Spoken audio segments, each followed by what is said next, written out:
I'd like to shift the topic a little bit to California and what we've seen there. I think it's pretty widely held that they're a few years further down the path in their efforts towards a clean energy transition than we are here in New York. And what we've seen there is customers being asked to turn off large appliances or air conditioning during times of heavy demand. As we look towards the 2030 and 2040 mandates of CLCPA, what can we look at California? What have they taught us that we can do in order to, really maintain the reliability we have in New York's energy system? Well, I'll tell you, as somebody who is on this climate council that is in fact an energy expert, most of these folks are environmental advocates that are on this council. I am trying to be the voice of, here's what not to do, here's what California did, so let's avoid that. I'm one of the few voices that are taking that approach. But the reality is California's made a lot of missteps. They now have RFPs on the street for natural gas, fossil fuel generation to make up the difference that they have from a supply standpoint. So I keep pointing out the California situation. Folks seem to be paying attention to it. You talk about California, don't forget Texas. What happened in Texas still can happen again. I don't think Texas has made many changes that will prevent it from not happening again. And the last thing we want from every standpoint is blackouts and brownouts in New York State.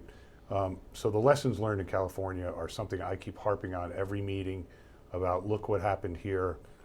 We need to avoid that. So that's a big issue. I'm relying on the ISO. And I think a lot of the great work the utilities have done to point some of these things out because they're very important, but they're not getting the consideration they need to by New York State. Yeah, and one of the things, Joe, and Gavin said it before, is fuel diversity is important, and this law was very prescriptive, right? It picked winners and losers, and again, laudable goals, but you can't believe in 2019 when this law was passed, we know everything about technology in 2019 that we're ever going to know about technology. Let technology develop, let markets develop, and see what winners and losers look like. New York was blessed, I guess, with hydro, nuclear, and diverse resources on its generation, and that was great to also help mitigate cost impacts too, I think.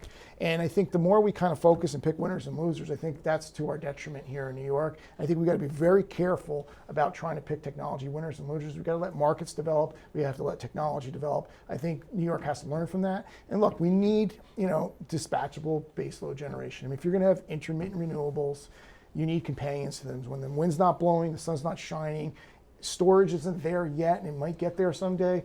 Right now, we're going to need that really dispatchable baseload generation.